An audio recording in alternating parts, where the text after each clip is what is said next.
ella se rió mucho, pero ella me ama, así que no es la mejor referencia. Así que ustedes van a ser el primer y probablemente último grupo de personas frente al cual yo voy a ser, pero yo creo que va a salir bien. Yo tengo confianza porque entre toda la gente que está haciendo esto por primera vez, yo tengo una ventaja, al menos yo siento que tengo una ventaja. Mi ventaja es que, como algunos de ustedes saben, yo tengo experiencia en la escritura de guiones, y lo que he descubierto es que el proceso de escritura de un guión y el proceso de escritura de un material como este son bastante parecidos, tienen muchos puntos en común. Y el primer punto en común que yo encontré es lo que yo llamo un rompimiento rápido de las expectativas.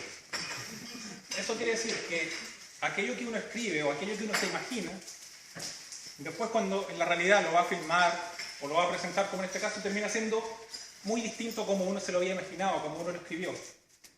Y este caso no es la excepción, yo llevo aquí un minuto, no sé, o menos, y esto ya es muy distinto a como yo lo había escrito, como yo me lo había imaginado.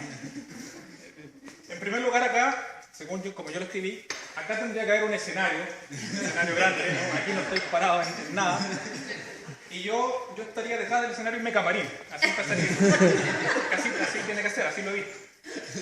Ahora, el personaje que yo escribí para mí, porque esto lo hice como guión de ficción, tiene una personalidad distinta como soy yo, es más bien un comediante medio decadente, bien vicioso, es un malote, es como una estrella de rock, digamos. Yo no soy así. Y está interpretado por Christian Bale. Batman para los que no conocen. Entonces estaría yo, interpretado por Christian Bale, en el camarín, un poco borracho, tomando whisky directamente de la botella, jalando cocaína desde los senos de una prostituta, así una escena muy salvaje. No quiero que se asusten, no, está Francisco, esta va a ser una rutina bastante blanca. Esta escena es la más dura que hay. No es el punto fuerte. Por más que, o sea, me encantaría tener mi propio Alberto Plaza al interior de la gerencia, pero eso va a ser una rutina bastante blanca, así que no se preocupen. Entonces estaría yo jalando cocaína. No, me río porque esa escena puede ser un pequeño paréntesis. Esa escena me provocó una pequeña pelea con mi esposa porque ella no quería que yo la incluyera. Como les dije al principio, la única vez que yo ensayé esta rutina completa fue frente a ella.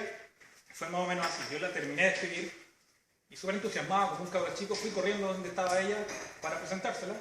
Y yo quería que ella dejara de hacer lo que sea que estuviera haciendo. Y me acuerdo que entré a la pieza y ella estaba echada viendo tele. Incluso me acuerdo lo que estaban dando. Estaba viendo ella el Campeonato Mundial de Gimnasia Infantil, o como le dicen los pedófilos, el Campeonato Mundial de Gimnasia. Yo le dije, apaga eso que te voy a enseñar mi rutina. Y le mostré la rutina completa, la que voy a hacer en unos minutos más. Y al final le dije, bueno, ¿y qué te parece? Y ella me dijo, sí, Marcelo, muy buena, muy chistosa, eres muy gracioso, jajaja, te amo, te lo mismo. Pero, me dijo, pero esa parte de la droga y la prostituta, no la hagas, me dijo, esa parte elimínala. Y yo reaccioné con el orgullo y con la indignación propia del escritor que se resiste a ser censurado. Entonces le dije, no, pero ¿por qué? ¿Cómo voy a sacar esa escena? Si esa escena es clave para el desarrollo de la historia. No tiene nada de clave para el desarrollo de la historia, pero yo no quería que me censuraran mi esposa. Y ella me dijo, ¿cómo que por qué, Marcelo? Esto está bien, va a ser una jornada, pero sigue siendo un ambiente laboral. Acá van a estar tus compañeros, compañeras, van a estar tus jefes, van a estar los gerentes. ¿Cómo tú te vas a poner a hablar de droga y prostituta? Es inadecuado, Marcelo. Esto te puede perjudicar. Aparte a las mujeres nos incomoda escuchar a alguien contando historias de prostitutas. No viene al caso, Marcelo. No hagas esa parte, por favor. Esto te puede perjudicar. Fue un argumento bastante razonable, tengo que reconocerlo. La verdad es que la mayoría de las recomendaciones que me hace mi esposa son bastante razonables, así como la mayoría de las recomendaciones que me hace mi esposa son bastante ignoradas por mí. En general yo le digo, sí, mi amor, lo voy a hacer como tú me estás diciendo, pero al final voy y lo hago como yo quería al principio. Pero este caso fue distinto. O sea, no fue distinto en el sentido de que al final igual hice lo que yo quería y tiré la escena, ¿no? Pero fue distinto en el sentido de que esta vez no le dije, sí, voy a hacer lo que tú me estás diciendo, sino que se la quise pelear, la quise argumentar. Probablemente sentí envidia de lo razonable que era su argumento y yo también quise poner a prueba mi capacidad de argumentación. Y lo que hice entonces fue descomponer esta escena polémica en sus dos partes. Por un lado la droga, por el otro lado la prostitución, para argumentar de forma separada. Por el lado de la droga yo le dije, mira, no tienes nada que preocuparte, acá la gente me conoce, nadie va a pensar que yo ando ahí jalando cocaína ni nada. Y por último, si lo hicieran, no pasa nada porque yo en la organización yo soy un perro chico, yo soy un nivel 6, a jugar por la confianza que me tiene nunca voy a dejar de serlo. Entonces no tienen nada de qué preocuparte, no es que me vayan a hacer examen de pelo ni nada, yo podría llegar a reuniones con una jeringa colgando el brazo y no pasaría nada. Entonces, como pueden ver es un argumento bastante razonable también el mío, según yo. Y por el lado de la prostitución, aquí ocupé un argumento cinéfilo y le dije, mira Sandra se llama mi esposa, le dije, mira Sandra, no es cierto que a las mujeres les desagradan o les incomodan las historias de prostitutas. Y el mejor ejemplo de ello es que la película favorita de muchísimas mujeres es Mujer Bonita, Pretty Woman. Yo creo que todos la han visto, quizás los más jóvenes no, porque es un clásico de los 90 y creo que no está en Netflix, y por ustedes si no está en Netflix no existe. Pero es una película famosa. Por si alguien no la ha visto, igual le cuento de qué se trata Mujer Bonita. Brevemente, Mujer Bonita es la historia de una prostituta que es contratada por un millonario, cuyos amigos la maltratan física y psicológicamente por su condición de trabajadora sexual. Detalles más, detalles menos, de eso se trata la película. Esta romántica historia, llena de abuso y violencia de género, es la película favorita de muchísimas mujeres. Uno no se explica eso. Entonces, frente a ese, y no de cualquier mujer, de mujeres muy respetables. Por ejemplo, a mi mamá le encanta esa película. Le gusta mucho Mujer Bonita. No está acá con nosotros, pero yo sé que a Carmen Gloria también le gusta mucho esa película. Sí, sí. Aprovecho de aclarar que mi mamá y Carmen Gloria son dos personas distintas. Yo creo que es momento de terminar con ese mito.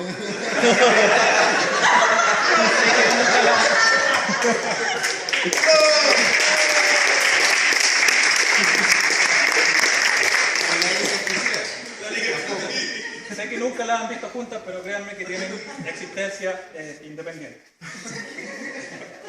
Entonces, frente a esta aparente contradicción o doble estándar de que mujeres tan respetables les cueste tanto una película con violencia de género y todo, uno solo puede pensar dos cosas. Uno, que hay algo muy perturbado en la mente de estas mujeres que yo no creo. O dos, que efectivamente las mujeres son muy capaces de distinguir la realidad de la ficción, por lo tanto cuando yo tiro esta escena nadie va a pensar que yo estoy haciendo eso con una prostituta, ¿cierto? Bueno, llegado a este punto de la conversación, mi esposa ya se había ido, me había dejado hablando solo. Así que esta fue una de esas discusiones que se ganan por walkover. Pero yo me quedé bastante tranquilo. Según yo gané la discusión. De todos modos, esta película, Mujer Bonita, igual es medio tramposo el ejemplo porque es súper fácil distinguir la realidad de la ficción en esa película. En primer lugar, la prostituta está interpretada por Julia Roberts. Y yo no visito esos lugares, pero yo vivo a 3 cuadras de San Antonio. Y les puedo asegurar que nunca he visto nada ni remotamente parecido a Julia Roberts. Y también es poco creíble por el lado del protagonista masculino, que es el millonario interpretado por Richard Gere. Y todos sabemos que Richard Gere jamás, a diferencia de todos los hombres aquí presentes, jamás ha necesitado pagar para estar en la compañía de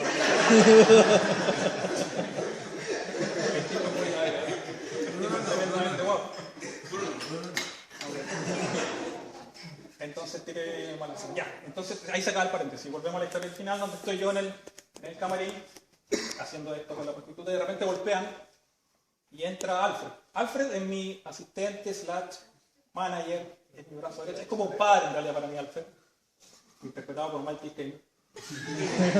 Y me dice, joven Marcelo, es su turno de salir al escenario. Y ahí se va. Espero no se hayan encariñado con el personaje de Alfred porque no vuelve a aparecer. No sabe, ¿no? Entonces yo me saco a esta mujer de encima, la botella de whisky la rompo contra la pared, no sé por qué, pero se ve bien, es una buena escena. Y salgo al escenario. Y cuando yo salgo al escenario, las luces del escenario se prenden, las luces del público se apagan, una música estridente anuncia mi llegada, y ustedes, el público, se vuelve loco y aplauden rabiosa y espontáneamente. Y yo lo primero que digo al salir es: hola, ¿cómo están? Gracias por venir. Y ahí me detuve.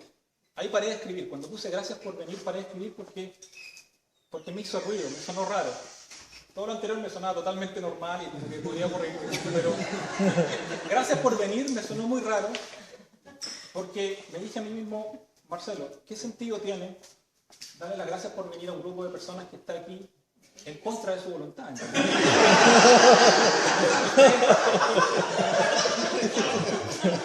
Ustedes están aquí obligados, o sea, claro, obligados, nadie está amarrado en la silla, nadie tiene una pistola en la cabeza. Lo que yo quiero decir es que si yo quisiera hacer esto de manera profesional, yo me presentaría en bares, cafés, lo que sea, y la gente que me iría a ver es gente que sale voluntariamente de su casa, paga 2.000 pesos, nomás tampoco son muy buenos, y me va a ver. En cambio ustedes, si yo ayer le hubiese dicho que si me pueden pagar 2.000 pesos hoy día se hubiese quedado en su casa, para quedarse en su casa hoy día, yo me hubiese hecho una buena lucas, yo creo. A eso me refiero. Entonces, tener este pensamiento obviamente me hizo ponerme muy nervioso, porque yo dije, bueno, este va a ser un público que no está ahí voluntariamente, entonces no va a tener la mejor disposición, van a estar desatentos, van a querer que esto termine luego, esto no va a resultar, Marcelo, aborta misión, di que mejor no, etcétera, etcétera. Y entré en una espiral de nervio y de ansiedad ¿cómo es? Que afortunadamente, gracias a mi experiencia en la escritura de guiones, yo sé que eso es normal. O sea, cualquier proceso de escritura, cualquier buen proceso de escritura tiene estos ataques de ansiedad. Y lo único que uno tiene que hacer es calmarse y buscar la forma de superarlo.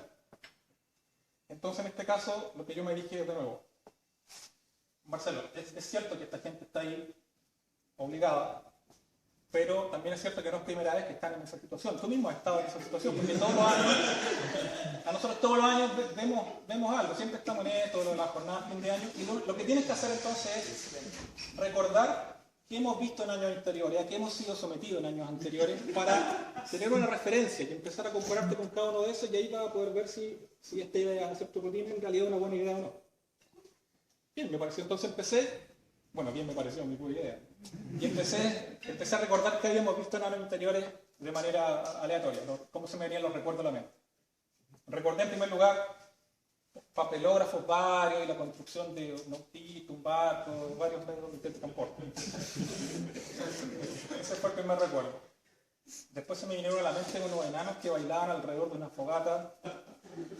Yo no estuve ese día, porque en realidad me lo contaron, y lo que yo recuerdo es una mezcla de lo que me contaron y lo que me imagino. Debe ser un 1% de lo que me contaron, un 99% de lo que me imagino, pero varios enanos que bailaban alrededor de una fogata. Y el tercer recuerdo que se me vino a la mente fue Steve Jobs. Pero no Steve Jobs, sino que un video de Steve Jobs. Y bueno, dije, me voy a comparar con todo eso, y primero lo ordené, de más exigente a menos exigente. Entonces, arriba quedaron los enanos, porque dije, soy insuperable. Donde sea que haya un enano, eso es la roca, así que yo, no hay caso, no hay modo que yo pueda estar, yo no voy a estar a esa altura, en términos metafóricos. Así que por eso no me comparo. En segundo lugar, de aquí ya me empecé a calmar un poco mi ataque de ansiedad, porque me comparé con este tema de los papelógrafos y los autitos. Y yo dije, sí, ese más o menos va a ser mi nivel. Yo creo que a eso puedo llegar, que es como una atención intermitente, como que a rato es entretenido, pero a rato no tanto. De repente estáis súper comprometido, después te vas a guardar a otra mesa. Y dije, sí, por ahí yo puedo andar. Pero cuando me calmé definitivamente fue cuando me comparé con Steve Jobs. Yo no digo que yo sea más interesante que Steve Jobs, en ningún caso, porque el tipo era un genio, el tipo inventó mi celular, que es el iPhone 2. No solo hace llamadas, sino que tiene calculadora y reloj también. No sé si lo puedan superar. Pero además de la tecnología, Steve Jobs fue mucho más allá. Yo pensé que yo había inventado pasar 2 semanas sin bañarse en el verano del 92, pero el otro día vi la película y él también había inventado eso mucho tiempo atrás. Era un visionario, era una beautiful mind, como dicen. Entonces ahí ya me terminé de calmar, porque dije, repito, yo no soy más interesante que Steve Jobs, lo que estoy diciendo es que la idea de hacer esta presentación es definitivamente más interesante que ver un video de Steve Jobs. Entonces ahí me calmé, y dije, ok, dale con esto Marcelo, no va a haber problema. Y pude seguir adelante con el guión que les voy a presentar en unos minutos más, todavía no empezó. Voy a avanzar y cuando ya estaba terminando el guión, llegando al final, me vino otro ataque de ansiedad, pero este fue gratuito, eso también ocurre en los procesos de escritura. Y este lo resolví de una forma mucho más agresiva, un poco más violenta. Y quiero que quede claro que lo que voy a decir ahora no es algo que yo les esté diciendo en el presente, sino que es solo contarles cómo resolví mentalmente ese ataque de ansiedad. Estaba llegando al final y de repente la misma campinera, no, Marcelo, esto está todo mal, está todo fome, no lo haga, aborta misión, bla, bla, bla, bla, bla. Y me dije, a ver, Marcelo, esta gente, o la administración que representan, fue la que alguna vez le pagó 3 millones de pesos a Jorge Alice para que hiciera eso. Y tú vas a hacer esto gratis, por lo tanto, si no les gusta, se pueden ir al carajo. Repito, obviamente no me estoy mandando al carajo, que sería muy aburrido, pero así fue como resolví mentalmente ese ataque de ansiedad que me dio. Y así pude terminar el guión que les voy a presentar a continuación. Antes de empezar, quiero que nos pongamos de acuerdo sobre 3 reglas. No son reglas en realidad, son como 3 puntos de acuerdo que vienen al caso porque en general un comediante que hace una presentación así lo hace frente a público que no ha visto nunca antes y el que no va a ver nunca después. Claramente este no es el caso, yo lo he visto antes, no sé si lo voy a ver después de esto, pero lo he visto antes, a todos ustedes me conocen. Entonces necesito cubrirme de alguna forma. Entonces el primer punto en el que necesito que estemos de acuerdo es que lo que yo voy a contar ahora es una historia basada en la vida real, pero basada en la vida real. Eso quiere decir que algunas partes son ciertas y otras partes son falsas. La gracia es que ustedes no sepan cuál parte es cierta y cuál parte es falsa, pero para darles una pista, les voy a decir que todo lo que voy a decir es cierto, pero también podría no ser. El segundo punto en el que necesito que estemos de acuerdo es que la historia que yo voy a contar, basada en la vida real, transcurre en la oficina. Por lo tanto, algunos de ustedes participan en esta historia. Y yo voy a tratar de no nombrarlo, pero no lo voy a lograr. Yo ya leí el guión y sé que aparecen, así que no lo voy a lograr. Y el tercer punto de acuerdo, que necesito que estemos de acuerdo en esto, este es el más importante de todo, así que atención. Cuando uno cuenta historias, las historias tienen una desventaja respecto a contar chistes, por ejemplo, porque los chistes tienen un final claro y definido, un remate. Las historias no siempre, porque como están basadas en la vida real, así es la vida. O sea, uno no se va a acostar con todo resuelto, hace un remate y se duerme y el otro día empieza de nuevo. No es así, no terminan los días cuando uno se va a dormir, todo sigue. Por si no queda claro, voy a dar un ejemplo. Imaginen que hay una reunión en la Sala República y estamos revisando la cuenta de minería, el cobre, lo que sea. Llevamos un par de horas en eso y de repente alguien dice, bueno, son las 6, me tengo que ir, ¿por qué no continuamos mañana? Y alguien dice, sí, no hay problema, yo tengo reunión a las 10, ¿podemos empezar a las 9 para terminar? Sí, claro. Juntémonos a las 9 y ahí lo terminamos y creo que esto le queda media hora. Hay un ejemplo de una historia que no termina hoy, sino que va a terminar mañana. Y no pasa nada, a nadie le molesta. Eso hacemos todos los días. Con un chiste eso no pasa. Imaginen la misma escena, la Sala de la República, y alguien está contando un chiste y está diciendo, y madrecita, ¿y qué hubiese pasado si yo lo hubiese seguido besando la pierna? Me tengo que ir, ¿por qué no terminamos el chiste mañana? La persona dice, ya está bien, yo tengo reunión a las 10 y juntemos a las 9 para terminar el chiste. No, sí, le quedan 5 segundos. Entonces, eso no funciona, no es así con los chistes, solo con la historia. Aquí voy con esto, que no es fácil encontrar el final de la historia. Entonces lo que yo voy a hacer, que necesito ahí la complicidad de ustedes, es que me voy a robar el final de un chiste, el remate, y lo voy a pegar al final de mi historia. Puede que no tenga sentido con la historia, pero así ustedes van a saber cuándo se acaba. En particular me voy a robar al final del chiste del espía, que es un chiste muy famoso. Ese chiste termina con la frase, porque yo también soy espía. Entonces yo voy a cortar esa parte y la voy a pegar al final de mi historia y así ustedes saben que esto se acaba. Yo he llamado a este proceso edición narrativa humorística y lo inventé yo y no Steve Jobs. una ventaja. Ok, ahora sí vamos a empezar.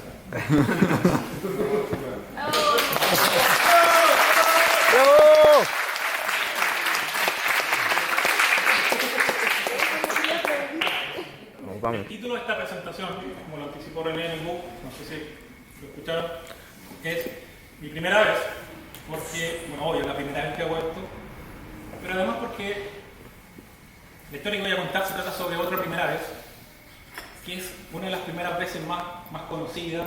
Siempre se hacen bromas respecto a esa primera vez. Yo sé que todos ustedes ya pasaron por esa primera experiencia. Me imagino que para algunos habrá sido una experiencia mágica, muy bonita, que van a recordar toda la vida. Para otros, en cambio, puede haber sido una experiencia incómoda, un recuerdo un tanto amargo. Y si las estadísticas son las correctas, para alrededor del 8% de ustedes fue una primera experiencia un poco dolorosa. Estoy hablando, por supuesto, de la primera experiencia laboral. No es la que ustedes pensaban, porque si hubiese sido esa, yo como sabría que todos ustedes ya pasaron por esa experiencia. No podría saber. Quizás para uno o para dos, pero no. Entonces les voy a hablar de mi primera experiencia laboral, que fue en el banco. Este ha sido el único trabajo que yo tenía. Yo llegué al banco el día lunes 2 de agosto del año 2004. Lo recuerdo así de claro porque para mí era un momento importante. Ustedes deben entender que yo vengo de una familia de clase media, en San Joaquín, antiguamente San Miguel. Yo fui un niño durante los años 80 en plena dictadura, escuela pública, y entonces los valores principales que se me enseñaban eran la humildad y la resignación. El éxito y las grandes decisiones eran cosas que venían de otro lugar, de un lugar al que nosotros no íbamos a acceder, y si accedíamos iba a ser solo como trabajadores obedientes, pero sobre todo humildes y resignados. Eso era lo central. Creo que incluso era nuestra insignia, como humildad y resignati, que estaba en latín.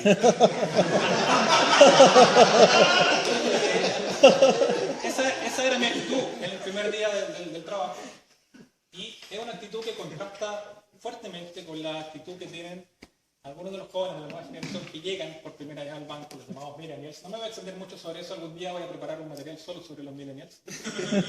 Pero ahora solo contrastarlo con la actitud que me tiene al llegar. A mí me tocó recibir yo fui jefe interino un año cuando estuve estudiando. Entonces yo fui jefe interino, como nivel 6 por supuesto. Y me tocó recibir entonces a varios de estos jóvenes. Hubo uno que en su primer día pasó por la inducción y todo, y después yo me junté con él y le expliqué lo que nosotros hacíamos y cómo lo hacíamos, y él me escuchó pacientemente y al final me dijo: lo que pasa es que ustedes están haciendo todo mal. 4 horas de día laboral llevaba ese joven, y su primera intervención fue decirle a quien era su jefe de ese momento: lo que pasa es que ustedes están haciendo todo mal. Ese joven ya no está con nosotros. Por otro motivo, no por eso, pero ya no está con nosotros. Hubo otro joven que me tocó recibir, que se aguantó un poco más, esperó 2 semanas, que para él debe haber sido una larga trayectoria profesional, y me citó, él me citó a mí y a Juan José, que era entonces jefe de departamento, nos citó a los dos a una reunión para decirnos que él, en estas 2 semanas que llevaba, 2 semanas completas, él había visto que no solo al interior del departamento, sino que al interior de la gerencia no había nadie que le pudiese enseñar algo a él. No había ninguna figura en la cual él se pudiera inspirar. Eso no. Este joven sigue con nosotros, así que no lo voy a mencionar porque a pesar de eso es una persona a la cual yo quiero y admiro mucho. Pero esa es la actitud, bastante distinta a la que tenía yo. Entonces volvamos a cómo era mi actitud al llegar. Yo era mucho más obediente y todo. Lo que les voy a contar ocurrió cuando yo llevaba como 2 o 3 meses. Entonces estaba yo en mi oficina. En esa época yo estaba sentado cerca de donde estoy ahora, pero más hacia la Loreto, o sea, frente al camino, donde está la Catia. Si hubiese partido por ahí, quizás sabrían dónde estaba sentado. Entonces yo estaba ahí trabajando tranquilamente, cuando de repente escucho un murmullo afuera de mi oficina. Y entre el murmullo dicen: pero que lo haga Marcelo. Obviamente al escuchar mi nombre yo agudicé el oído para ver qué estaban diciendo y logré distinguir una conversación. Eran 2 personas, una voz masculina y una voz femenina. La mujer era Gabriela Humada, de aquí ya no está con nosotros, pero muchos la conocieron. Y la voz masculina era de Ítalo Secatore, todos lo conocen, que está en el 3er piso, era antes trabajaba con nosotros. Y la conversación, ahora que puse atención, era más o menos así. Entonces Gabriela dijo: pero que lo haga Marcelo. Y Ítalo dijo: sí, ¿será buena idea? Y la Gabriela dice: pero claro, si Marcelo siempre está bien dispuesto, aparte tan inteligente y tan guapo. Cuando uno escribe el guión, los personajes dicen lo que uno quiere que dicen. Tan inteligente, tan guapo. Y te lo dicen, no, sí, yo sé que es inteligente, pero me pregunto si querrá hacerlo, porque tú sabes que Marcelo es medio de izquierda y los comunistas son todos unos flojos de mierda. Se iba a embalar, Ítalo se iba a embalar, pero la Gabriela le dijo, no, calma, entremos y le preguntamos. Y entraron a mi oficina, y yo muy dispuesto, y la Gabriela dice, Marcelo, te vamos a encargar una buena tarea. Y yo, sí, por supuesto. Ítalo te va a contar de qué se trata. Y se va. Eso fue toda la participación de Gabriela. Y entonces me quedé con Ítalo. Ítalo me dice, mira, es una tarea muy importante, pero es un cálculo bastante simple. Nos vamos a demorar como 15 minutos en hacerlo. Yo ahora no me puedo quedar más rato para explicarte qué es lo que hay detrás de este cálculo, a quién le sirve y cómo se usa, porque tengo una reunión, pero mañana nos juntamos y te cuento esa parte. Ahora solo vamos a ver la operativa, digamos, la planilla de Excel. Y yo, perfecto, sí, hagámoslo así. Se sentó a mi lado, efectivamente era un cálculo súper simple, 10, 15 minutos, y se fue. Al otro día yo lo llamé para que me explicara esto, y resulta que tenía otra reunión, y me dijo, dejémoslo para la otra semana, yo voy a estar bien ocupado estos días, así que, y falta harto para el próximo mes que lo hagamos de nuevo, así que hay tiempo, no te preocupes.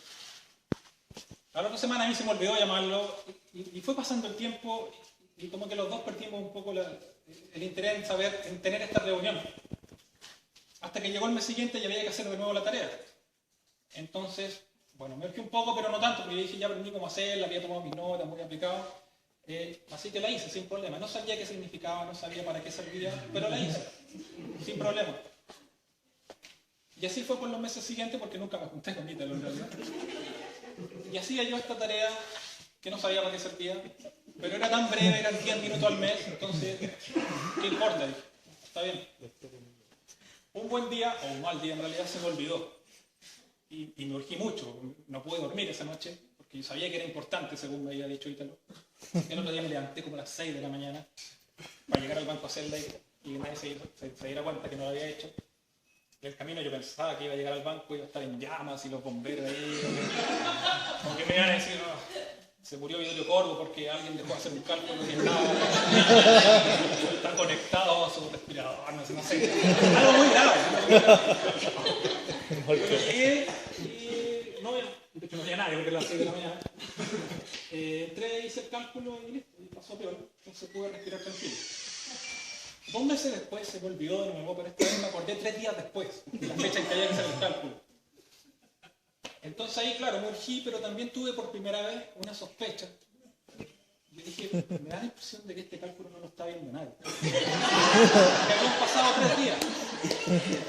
Espanté ese pensamiento y lo seguí haciendo, pero la verdad es que me quedó el bichito dando vueltas, así como, esto no lo está viendo nadie. Pero lo seguí haciendo mes a mes, durante 18 meses. Recuerdo 18 meses porque fue el tiempo que yo estuve en plazo fijo, de ahí pasé indefinido, y ahí como me sentí más empoderado dije, ok, esto ya no es una sospecha sino que es una teoría. Yo tengo la teoría de que este cálculo que estoy haciendo no lo ve nadie, y para comprobar esa teoría voy a dejar de hacerlo. Parecía bastante osado en ese momento, pero ya tenía la experiencia de que si no lo había hecho y no había pasado nada, era una teoría, podía irme mal, pero si me decían, no, no hiciste el cálculo, lo hacía y listo, no pasaba nada. Dejé de hacerlo. Y pasó no solo 3 días, sino como semanas, 2 semanas, hasta que llegó el mes siguiente, donde tendría que hacerlo de nuevo, y tampoco lo hice. Y pasaron los meses, y nunca más lo hice, y nunca a nadie le importó que yo dejara de hacer eso. Entonces me empecé a ahorrar 10 minutos mensuales, que no es mucho, pero es lo suficiente como para que se te abra el apetito. Y tú decís, capaz que haya más tareas que estoy haciendo.